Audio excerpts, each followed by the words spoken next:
Hi, welcome back. We've been away from producing Culture Nepal and Authentic Nepali for a while. With COVID problems all around the world, we started a new series, Searching Peace and Meditation, focusing on health and well-being. And today we'd like to welcome Yogi Rajkumar to continue our conversation on yoga and meditation for preventive health.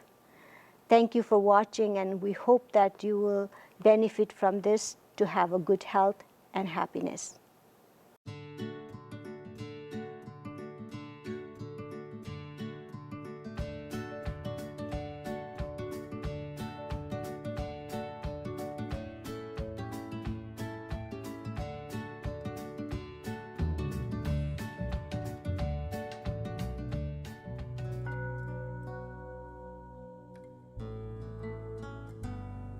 At present, yoga and meditation have attracted not only the youths of Asia, but also those around the world. In the land of Nepal, however, where yoga originated, people have taken their own wisdom for granted. The new generation has been diverted away from their everyday yogic practices to the quest of Western education for economic gain and power. This has brought unnecessary confusion and loosened their grasp on physical health and mental well-being, both individually and socially. Now, with the new waves of yoga becoming internationally marketed, some youths of Nepal have also realized the benefit of their own treasure for their health and well-being. Today, we would like to introduce one of these Nepali youths who has taken a path of yogic life to vitalize Nepal's ancient wisdom for peace and meditation. Please welcome Rajkumar Purush, who we call Yogi Raj in short.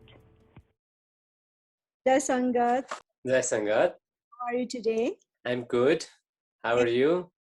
Fine, thank you. And thank you for giving us time to talk about you and your yoga practices and how it can benefit all of us for our preventive health, mental and physical both. Thank you and welcome to Culture Nepal today. Thank you. I think a lot of time people get confused about yoga versus yoga. What's the difference between yoga and yoga? It's a very good question. If you go towards the gist meaning of yoga and yoga, that's the same. It was invented from the Sanskrit word. The word yoga is almost popular than the yoga. At the practicable point of view, if you are in practice, then it doesn't have any difference. To become the yoga, there must be more union of our body, mind, and the soul. The people believe with yoga is they may be working with the physical only, body and mind, and still a little bit with the mind, but less with the soul, or no with the soul. But from the background, as I mentioned, the invention, how the word yoga invented, that's for the union. That if you go to the meaning, yoga pronunciation is good. But if you just are in the practice of yoga, then the word doesn't play roles. You are in the actions, and we are not stuck with the names. Either you call yoga or yoga, it's supposed to be a focusing on union of mind, body, and spirit. Yes, definitely. Spirit or soul? We can first say soul, then it can go to supreme soul. Okay. So what is the difference, spirit and the soul? Is that the same thing? It's the same thing. Spirit and soul are the same thing. People can understand the mind and body, but to understand the soul is a little bit of complex. It's not that much difficult also, because soul or the spirit is not visible. We can see body and we can experience the mind also.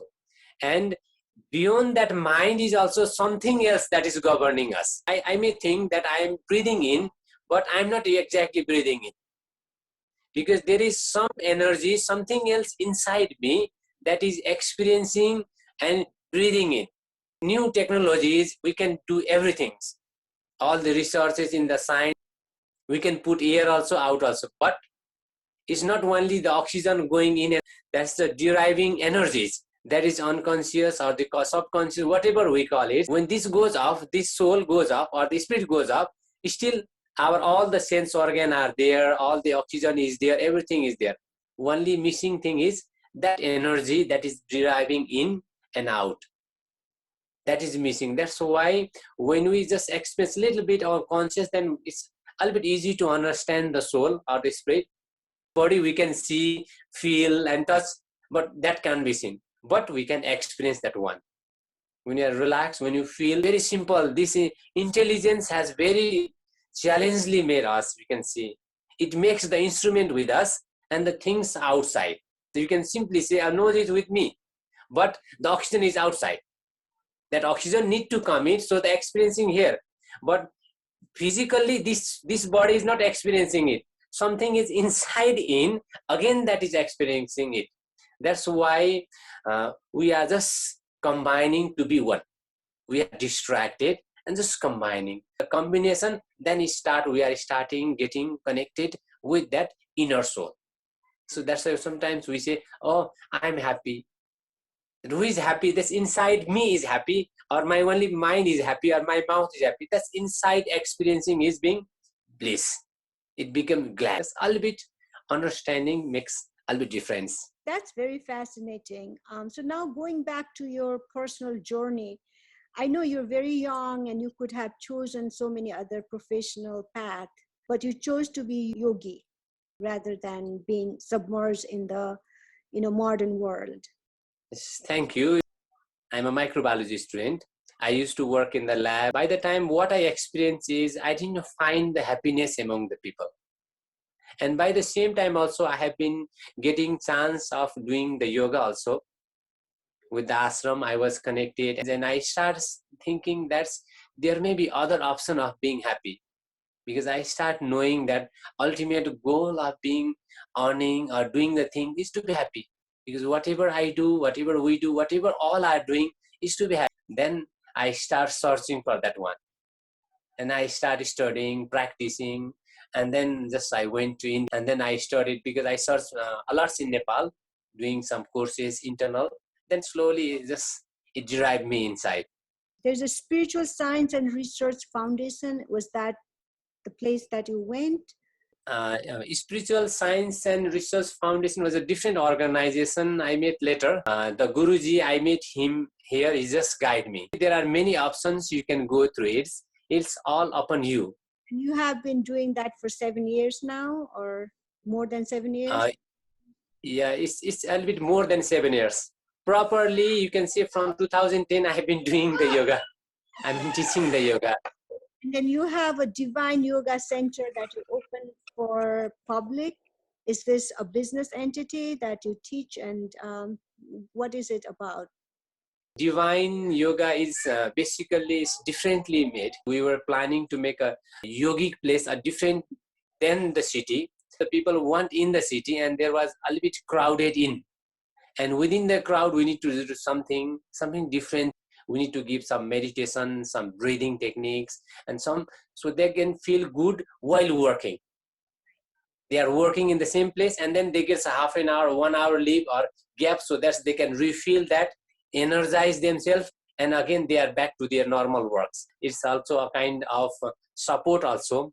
So we are there. So we are not only focused to the business. If they want really to deepen in the practice, and usually just we don't sometimes doesn't charge them. Normally we have class for 1 hour, we have class for 2 hours, from very basic like opening of the joints till dynamic, and we go to the postural part, and after postural part we end up with the breathing activities that leads to the meditation, a small package of meditation, so we can feel or they can experience that's the yogic life. They are not only coming with us to do 1 hour session or 1 session or 2 hour session, but we are just trying to give them a whole package so they can carry off in their house. So to make them they learn themselves, they can do themselves. So basically your Divine Yoga is trying to bring little relief to a public. It's more like a service oriented, sustainable.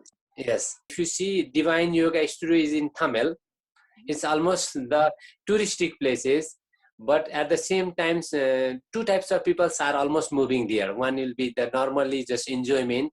Next are always searching for the options when they arrive to Nepal. More like finding yourself when you travel. Yeah. So there are other places for yoga and meditation. There are lots of gurus, teachers and yogis in Kathmandu. What makes Divine Yoga Center different or special? Through the Divine Yoga Studios, we are just going to merge not only the traditional techniques. We have been doing the spiritual researches, these techniques with the modern techniques. We are just merging both. Sometimes if it's more traditional, then it's very complicated in the sense, oh, it's outdated types of things. And sometimes it's very new things is coming. Just what we are doing is we are just merging both. Traditional practice also, we are taking a reference, researches, practice of traditional things also. And we are just implementing the modern things, technologies, through which the benefit is best. The technique is the same, the ancient, but with all these means, just with the researches, with the things, they are just doing with the modern ways. It makes a bit difference. Your own personal practice, how is your day look like?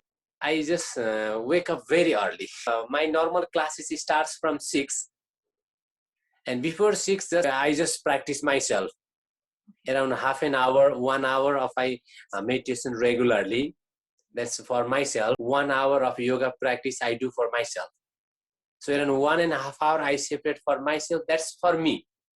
Mm-hmm. Okay, so that's, I'm energized for the day. Like at present, if you see, I'm just teaching classes in college, and that's a yoga. So even if you teach yoga all day long, you still need your own time to do yoga for yourself as well. The missing part of the yogic is people believes that throughout the day I'm teaching this 2, 3, 4 classes, and why do I need to have my personal classes? That's very different. We need to energize ourselves. At least all the yogic journey practitioners, they need at least 1 hour of their self practice and at least half an hour minimum of their meditation practice. No matter what you do. Whatever you teach. If you doesn't teach, it doesn't matter, because your practice is different than what you teach. Sometimes your students are very beginners. You need to teach the beginning things that you may not require. You may not get proper time to do your scheduled things. That's why personally, morning is a very good, wonderful time. So the energy is high. So it adds up for the whole day work. We need to energize ourselves, as Yogi Raj emphasized, even for a minute. So, as we move towards concluding our conversation, let us have a little taste of what it actually feels to practice at the end. Please feel free to join us together in the chanting if you wish. Feel the sound and its vibration on the body. Some waves moving towards the lower body, some waves moving around the chest region, some waves away from us. Try to listen, feel the sound vibration.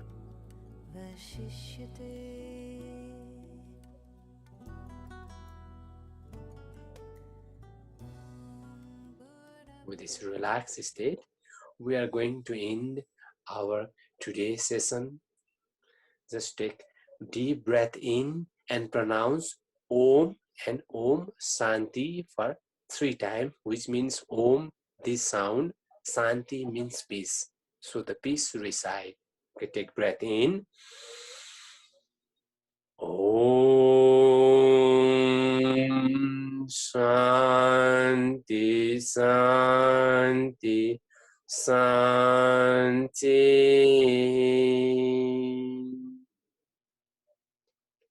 Feel this peace reside around us, within us, everywhere the peace reside.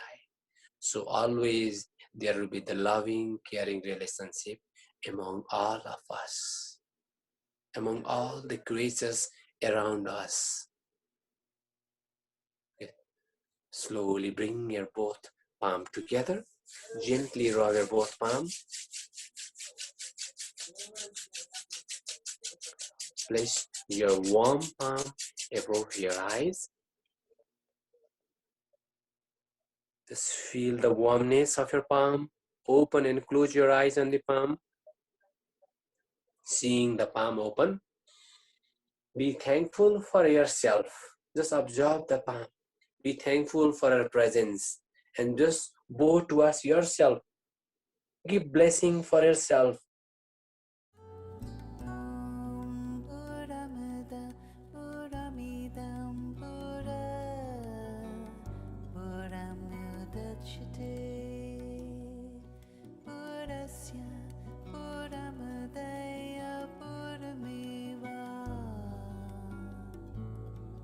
Vashishyate